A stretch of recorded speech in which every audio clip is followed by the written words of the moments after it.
All right, welcome to The Explainer. So today we are talking about success, but probably not in the way you're used to thinking about it. We're going to toss out that old playbook, the one that says you have to patiently wait your turn and pay your dues. Instead, we're going to explore a totally different route, a kind of hidden path that some of the world's most successful people have used to get their start. So the whole idea really boils down to this brilliant analogy. Picture success as a nightclub. The first door, that's the main entrance. You've got 99% of people just waiting in this massive line that snakes around the block. The second door, well, that's the VIP entrance, reserved for the billionaires and celebrities. But here's the secret. What nobody tells you is that there is always a third door. It's that entrance you find when you decide to jump out of line, run down the dark alley, and find your own way in. I mean, it sounds great in theory, right? A secret door to success. But how? How do you actually find it? Well, that is the exact question an 18-year-old college freshman set out to answer, and it launched him on this unbelievable journey to figure out how icons from Bill Gates to Lady Gaga really took their first steps. And that brings us to the very first step in this process, ditching the line. This whole story kicks off with our hero, Alex Banayan, and his wild quest to find some answers.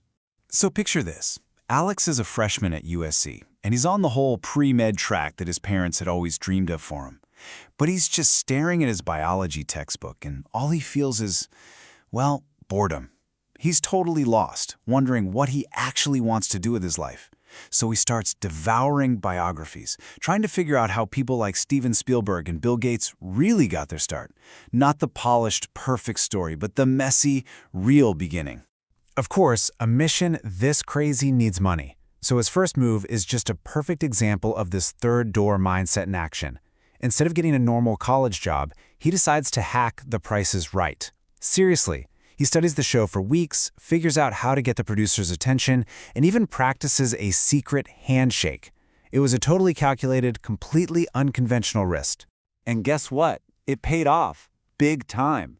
By gaming the system, getting on stage, and winning the final showcase showdown by a razor-thin margin, he won a sailboat. He immediately sold it for $16,000, which, let's be honest, for a college student, might as well be $1 million. The mission was officially funded. So now he has cash in hand. But Alex realizes pretty quickly that he needs more than just money. He needs to learn the unwritten rules of the game. He needs a mentor, someone to teach him how success is actually played. One of his first huge aha moments came from studying how Steven Spielberg got his career going. It wasn't about luck or just blind networking. It was a clear three-step process. First, jump off the tour bus. Get off the path everyone else is on. Second, find an inside man. And third, ask for their help to get you in. This showed him that access isn't something you're just given. It's something you create.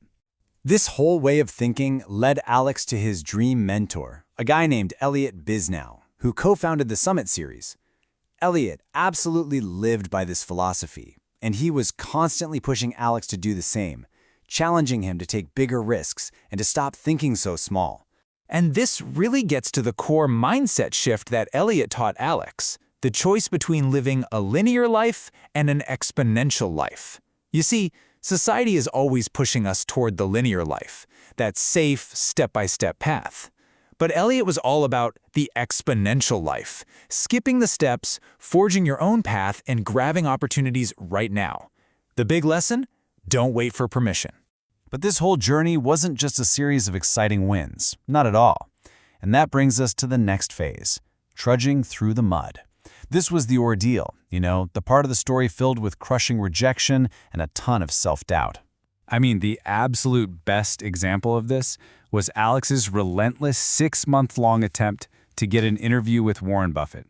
He sent letters, he sent follow-ups, he even sent flowers to Buffett's assistant, and every single time he was politely but very firmly rejected. The final response was just brutal. Please accept this no. It was a soul-crushing low point. So he's feeling totally defeated, right? And then he gets a piece of advice from a friend that changes absolutely everything. He was complaining about just copying what other people did, and his friend told him, "You can't out-Amazon Amazon."